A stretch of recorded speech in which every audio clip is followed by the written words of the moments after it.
Hello learners, welcome back to our UGC net labour welfare series and HRM series. तो आज का हमारा topic है हर्ज़बर्ग्स 2 factor theory.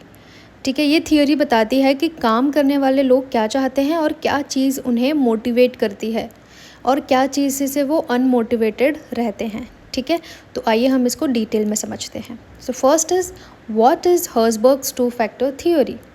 This theory was develop by Frederick Herzberg in 1959। किसने इसको develop किया था? फ्रेडरिक हर्ज़बर्ग ने डेवलप किया था in the year 1959 based on interviews with 200 engineers and accountants. उन्होंने 200 इंजीनियर्स और अकाउंटेंट्स का इंटरव्यू लिया था। उस इंटरव्यू के बेस पर उन्होंने ये 2 फैक्टर थियोरी डेवलप करी थी। उन्होंने 2 अलग तरह के फैक्टर्स डेवलप किए थे जो आपके मोटिवेशन को अफेक्ट करते हैं वर्क प्लेस में, जिनका नाम दिया उन्होंने। एक है हाइजीन फैक्टर्स और दूसरे हैं मोटिवेशनल फैक्टर्स। ठीक है, तो हाइजीन फैक्टर्स है ना, ये मोटिवेट डायरेक्टली नहीं करते एम्प्लॉय को, बट अगर ये हाइजीन फैक्टर्स आपकी ऑर्गेनाइजेशन में वर्क प्लेस में मिसिंग हैं तो इससे आपका जो एम्प्लॉय है वो डिससेटिस्फाइड हो जाएगा, उसको एक फीलिंग ऑफ डिससेटिस्फैक्शन आएगी। ठीक है, और मोटिवेशनल फैक्टर्स ये ऐसे फैक्टर्स हैं जो डायरेक्टली किसके साथ कनेक्टेड है? मोटिवेशन के साथ कनेक्टेड है और जॉब सेटिस्फैक्शन के साथ कनेक्टेड है। तो अब हम इन दोनों फैक्टर्स की बात करेंगे। ठीक है, हाइजीन फैक्टर्स ज़रूरी होते हैं लेकिन मोटिवेशन नहीं देते, बट अगर ये नहीं है तो इससे डिससेटिस्फैक्शन की फीलिंग होती है। और मोटिवेशन फैक्टर्स ऐसे फैक्टर्स हैं जो एम्प्लॉयज़ को एक्चुअली क्या करते हैं? मोटिवेट करते हैं। तो सबसे पहले हम लोग बात करेंगे यहाँ पर हाइजीन फैक्टर्स की। So these are the basic conditions of a job. They don't motivate but their absence causes dissatisfaction. बिल्कुल, अगर ये नहीं है तो इससे एम्प्लॉय अनहैप्पी हो जाएगा, है ना। यहाँ पर हम लोग हाइजीन फैक्टर्स में मोस्टली जो बेसिक कंडीशन होनी चाहिए एक लाइक ऑर्गेनाइजेशन की, है ना, एक जॉब को परफॉर्म करने की, तो यहाँ पर हम लोग मोस्टली उसी की बात कर रहे हैं। ठीक है, तो हम लोग एग्जाम्पल्स में देख सकते हैं हाइजीन फैक्टर्स के एग्जाम्पल्स हम लोग अगर कंसिडर करें तो उसमें है working conditions, job security, salary, supervision, company policy, status, relationship with peers. बिल्कुल, वर्किंग कंडीशंस कैसी होनी चाहिए? सेफ़ होनी चाहिए, क्लीन होनी चाहिए, है ना, कंफर्टेबल एनवायरनमेंट फील होना चाहिए एम्प्लॉय को। देन आपकी कंपनी पॉलिसीज़ भी कैसी होनी चाहिए? ट्रांसपेरेंट होनी चाहिए। आपके जो रूल्स हैं आपकी कंपनी के वो फेयर होने चाहिए, है ना। देन सुपरविजन, आपको जो मैनेजर्स आपके ऊपर जो है वो कैसे होने चाहिए? सपोर्टिव होने चाहिए। अगर अच्छा सुपरविजन होगा तभी जो एम्प्लॉय है, जो पर्सन है, वर्कर है, वो आपके यहाँ पर अच्छे से काम कर पाएगा, है ना। सैलरी अगर आप दे रहे हैं, अगर आप दे नहीं रहे हैं, सैलरी जो उनको मिल रही है वो उनको फेयर भी मिलनी चाहिए, प्लस आपको टाइमली सैलरी उनको पे करनी है ना। ये सब हम लोग हाइजीन फैक्टर्स के यहाँ पर बात कर रहे हैं। देन जॉब सिक्योरिटी उनको फील होनी चाहिए, उनको एक अश्योरेंस देना है हमें कि अगर आप हमारी ऑर्गेनाइजेशन के साथ काम कर रहे हो तो आपका एम्प्लॉयमेंट यहाँ पर स्टेबल है। जब तक आप यहाँ पर काम करना चाहते हो आप हमारे साथ सर्विसेज अपनी दे सकते हो और काम कर सकते हो, है ना। तो उनको एक जॉब सिक्योरिटी होनी चाहिए। तो ये सारी चीज़ें हम लोग हाइजीन फैक्टर्स में कंसिडर करेंगे। ऐसा भी हो सकता है कि आपके जो भी ये हाइजीन फैक्टर्स की हम लोगों ने बात करी ये ऑर्गेनाइजेशन में प्रेजेंट हैं, बट फिर भी आपके जो लाइक एम्प्लॉयज़ हैं वो मोटिवेटेड नहीं है, वो मोटिवेटेड फील नहीं कर रहे हैं।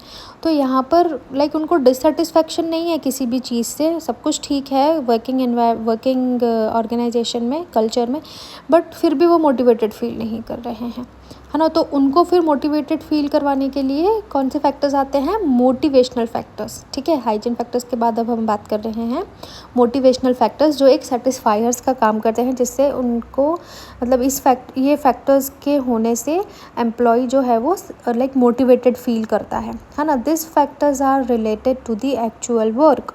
ये फैक्टर किसके साथ रिलेटेड है? जो आप काम कर रहे हो, जो आपको काम दिया है, एक्चुअल आपका जो वर्क है उसके साथ ये कनेक्टेड होते हैं and lead to true job satisfaction and motivation. बिल्कुल, तो इसी से आपको एक जॉब सेटिस्फैक्शन की फीलिंग आएगी और आपको मोटिवेशन मिलेगा और अच्छा काम करने के लिए और ग्रोथ करने के लिए और आगे बढ़ने के लिए, है ना।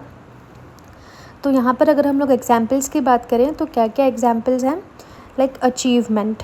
तो जो भी आपने एक गोल बनाया है कि भाई मेरे को ये गोल अचीव करना है, जब आप अगर अपना वो गोल अचीव कर रहे हो, है ना, कर लेते हो, तो उस टाइम पे आपको और मोटिवेशन मिलेगा कि हाँ, मैंने ये सोचा था, मैंने ये कर लिया है, मुझे यहाँ पर प्रमोशन की ज़रूरत थी, मैंने अपना काम इतना अच्छे से परफॉर्म किया और मुझे रिकॉग्नाइज़ किया गया और मुझे प्रमोशन मिल गई, तो मैंने ये अपना गोल अचीव कर लिया। अब वो और मोटिवेटेड होगा कि वो और अच्छे से काम कर सके, काम करे और हायर पोजीशन पे जा सके, है ना।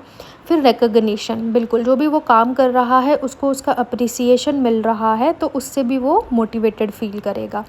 देन वर्क इटसेल्फ, बिल्कुल, कभी कभी क्या होता है कि आपको ऐसा काम दे दिया जाता है जिसमें आपको मतलब कोई दिलचस्पी नहीं है ना, आप वो पैशनेटली नहीं कर पाते हो। बट फॉर एग्जांपल अगर मैं अपनी बात करूँ तो मुझे टीचिंग करना, पढ़ाना पसंद है, तो अगर मुझे इसी तरह का कोई काम दिया जा रहा है तो मैं उसको बहुत ही उत्साह से, बहुत एनर्जी से अच्छे से करूँगी, है ना, अच्छे से परफॉर्म करूँगी। तो कभी कभी आपको जो आपका काम है ना वो भी एक मोटिवेशनल फैक्टर बन जाता है, उससे भी आप अच्छे से अच्छा मोटिवेशन ले सकते हो और आप उस काम को एकदम एन्जॉयबली कर पाते हो, है ना। देन रिस्पॉन्सिबिलिटी, आपको रिस्पॉन्सिबिलिटीज़ दी जाती है, तब आपको फ़ील होता है कि हाँ यार, अगर मुझे रिस्पॉन्सिबिलिटी दी है, मतलब ये लोग मेरे पे ट्रस्ट कर रहे हैं, जो भी मैं डिसीजन लूँगी या जो भी मैं काम करूँगी वो सही करूँगी, इस वजह से इन्होंने मुझे रिस्पॉन्सिबिलिटीज़ दी। तो रिस्पॉन्सिबिलिटी देने से भी जो पर्सन है वो मोटिवेटेड फील करता है, ये भी एक अच्छा फैक्टर है ना। देन एडवांसमेंट में हम लोग बात करेंगे कि आपको प्रमोशंस दे रहे हैं, आपकी ग्रोथ हो रही है, जैसे मैंने पहले भी बात करी, तो इससे ये भी एक आपके मोटिवेशन का फैक्टर है। देन पर्सनल ग्रोथ, बिल्कुल, आपको नई स्किल्स सिखाते हैं आपके कंपनी में, आपके वर्क प्लेस पे, जिससे आपकी स्किल डेवलपमेंट हो रही है, आपको नई चीज़ें सीखना मिल रही है, तो आपको मतलब अलग अलग तरह की लर्निंग अपॉर्चुनिटीज़ दी जाती हैं जिससे आप अपनी पर्सनल ग्रोथ कर सकते हो। तो ये भी एक मोटिवेशन का फैक्टर होता है ना। इन फैक्टर से क्या होता है कि एम्प्लॉय को अपनी एक वैल्यू फील होती है ना, वो अपने काम के साथ कनेक्टेड रहता है और वो अच्छे से अच्छा परफॉर्म करने की कोशिश करता है और वो हाईली मोटिवेटेड रहता है, क्योंकि जो काम उसको पसंद है, जो वो करना चाहता है, वो वही कर रहा है, जो उसके गोल्स हैं उसको अचीव मतलब कर पा रहा है ना। उसको प्रमोशंस मिल रही है, उसकी ग्रोथ हो रही है, उसको नई चीज़ें सीखना मिल रही है, तो इससे क्या होगा कि वो हमेशा मोटिवेटेड रहेगा। तो ये हमारे मोटिवेशनल फैक्टर्स के एग्जाम्पल थे। तो हाइजीन फैक्टर्स की नॉन अवेलेबिलिटी से क्या होगा, डिससेटिस्फैक्शन होगा, है ना, एम्प्लॉयज़ को डिससेटिस्फाइड फील होगा।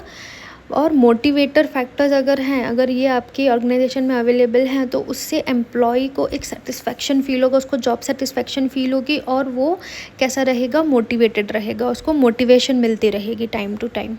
ठीक है, अगर हम लोग रियल लाइफ एग्जांपल की बात करें तो आप इमेजिन करो 2 एम्प्लॉयज़ हैं, ठीक है, अब दोनों की सैलरी सेम है, अच्छी सैलरी है, क्लीन ऑफिस है, यहाँ पर हम लोगों ने जो भी हाइजीन फैक्टर्स हैं वो सारे फुलफ़िल किए हैं। बट एक पर्सन को आप चैलेंजिंग काम दे रहे हो, उसको अप्रिशिएट कर रहे हो, प्रमोशन मिल रहा है, जबकि जो दूसरा पर्सन है उसको बस जो डेली रूटीन के टास्क है बस वही परफॉर्म करने दिए जा रहे हैं, उसको कोई रिकग्निशन नहीं मिल रहा, उसको कोई अप्रिसिएशन नहीं मिल रहा, उन काम करने में कोई फीडबैक नहीं दिया जा रहा है। तो इस सिचुएशन में क्या होगा, जो दूसरा पर्सन होगा वो डीमोटिवेटेड रहेगा, है ना, वो तो मोटिवेटेड रहेगा ही नहीं, वो तो बोर, उसको मतलब काम करने में मज़ा नहीं आ रहा, वो बोर हो रहा है अपने ऑफिस में। सो ये बात होती है कि आपके ऑर्गेनाइजेशन में ये दोनों फैक्टर्स जो हैं वो बैलेंस में होने चाहिए।